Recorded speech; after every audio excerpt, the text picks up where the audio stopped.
So assuming you've, decided it's time to do a gap assessment, right?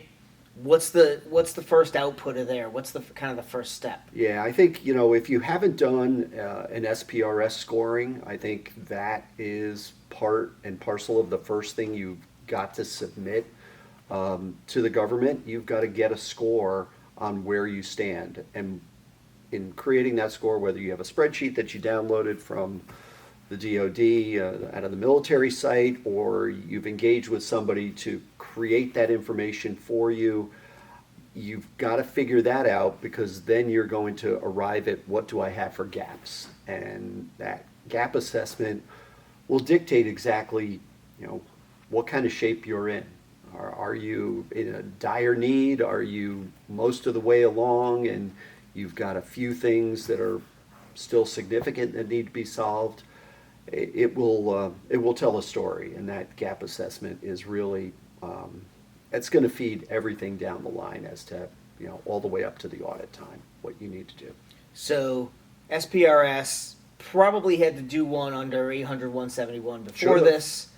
So you should have been at that point, but now you've got to have your SSP Yeah. and move into where your gaps are in your POAM, right? Yeah, so you take that gap information that has been derived from the SPRS or from a risk assessment. If somebody helped you, put together a risk assessment score, and the gaps and flaws in your security plan, and that system security plan should dictate exactly how you're protecting your information. We talked a little bit about this in the last episode, and not only the tools you're using, but do you have them in place? Are you updating them? Are you monitoring them? Because monitoring is a really, really big component to make sure not only that you're doing things, but you are continuing to do things the appropriate way.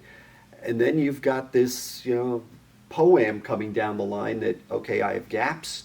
I have a system security plan that addresses everything you need to protect and how you're protecting it. And then something jumps off the page that says, wow, I don't have any protection for this particular flaw. Yeah, we use USB sticks all the time. We just throw them in any machine. Okay, that's not going to fly. Are they encrypted? Oh, no, we thought about encrypting them. Okay, another problem. Should you be able to plug them in anywhere? The answer is probably not. You ought to have controls on that limit or deny that capability. Okay, what kind of control and what kind of tool am I going to use to do that? Then you start getting into POAM. Okay, I don't have this. The plan of action and mitigations is, well, I need to do it. It says I need to have this protection. How important is it? How difficult is it? The criticality and the difficulty of doing it play into this. And when am I going to do it? And that's the real key to the whole thing, is when am I going to do it? When am I going to be able to do it? Of course, money factors into this. You got a budget for it. It's going to take time, whether you're doing it internally or you're outsourcing, for some help to do it. How are you going to get there? So whatever day that is, and obviously, for an organization that has a lot of gaps, that could be, 6 months, a year. If they don't have the budget, could take longer. Let's say money was no object, got through everything on the POAM, filled all the gaps, however many months that took them, because it's not just about throwing money at it. You've got time to get it in place. I'm ready for an audit, right? I got all my gaps filled. Yeah, I don't think you're ready for an audit, but I think one of the things that a lot of people don't really think about, going down the line and kind of following the bouncing ball, they've got to collect evidence. At some point, you've got to collect evidence, put it someplace, and this should be timely evidence. Leading up to the audit, you've got to find yourself a C3 PAO and a provider organization that's going to come in and audit. But there's scheduling challenges around that. There's manpower issues around that, because there aren't a lot of certified auditors that exist today. There will be, there's dozens coming online every month. But I think you've got to start collecting evidence that you're actually doing what you say you're doing. The auditor walks in, that will be the last item that they ask about in every single category.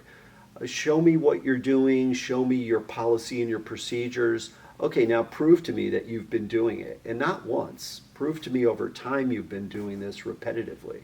And I think that's, So really operationalizing it within your if you can't within your prove that, ecosystem. if you can't prove that, You can't say I did a vol scan once. right, and I I'm do- done. And I do vulnerability scanning. They want to see a history of having done them at Yeah. regular periods. How do they know if they will ever have one done again? And I think what they, you talk about a vuln scan, that's a perfect example. A vulnerability scan will tell you, okay, I have these issues on machines, operating systems, applications. It can find all different issues in your environment. Okay, we did another vulnerability scan 3 months later. Well, that's funny. All the same flaws exist. What have you done in 3 months? And it will They made show widgets. up. Yeah, we made a bunch of stuff that we shipped, but we didn't really improve our capabilities and our security. I think that will jump off the page at an auditor because that's what they're going to want to see. They're going to want to see repetition from a scanning standpoint and, of course, a remediation standpoint. That's So really- this is in no way.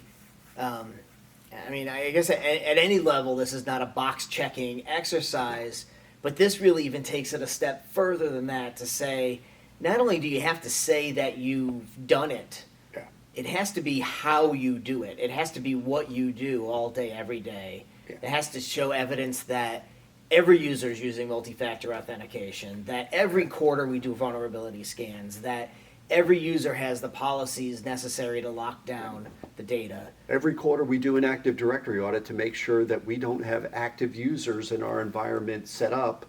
Oh, wow, 3 of those people are gone. They haven't been here for a month. Oh, they're still active in your system? That's not good. So you need to be able to prove that you're doing these levels of auditing and tracking and monitoring to prove that items like that don't happen. And how does an auditor get all this evidence once it's time for Well, it to happen? I think in a lot of circumstances, it's systemized. We use a tool not only to be able to assess environment, but to take that evidence in, store it, and be able to share it with an auditor. I'm sure you could print stuff, you could screen print and digitize it. I'm sure there's a bunch of different ways you could do it as long as you can, in a timely fashion, deliver that to an auditor, and giving an auditor access to a system that has all the questions, has all the answers, and has the evidence collected already. I think that's a great way. Screenshots of policies, for instance. Yeah, we took this screenshot 3 months ago. Here's another one that was done the day before the auditor walked through the door. This is exactly how our system's set up. Here's our password policy. It's complex.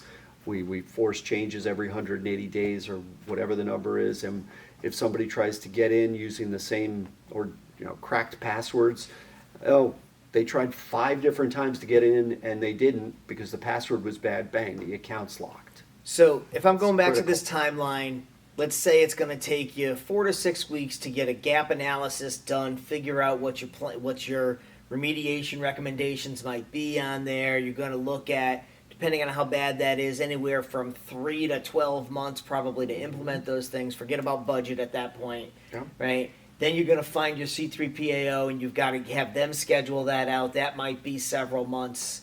I would say Based it would be. upon availability. You're really looking at a 2-year process here. I think 18 to 24 months is the number.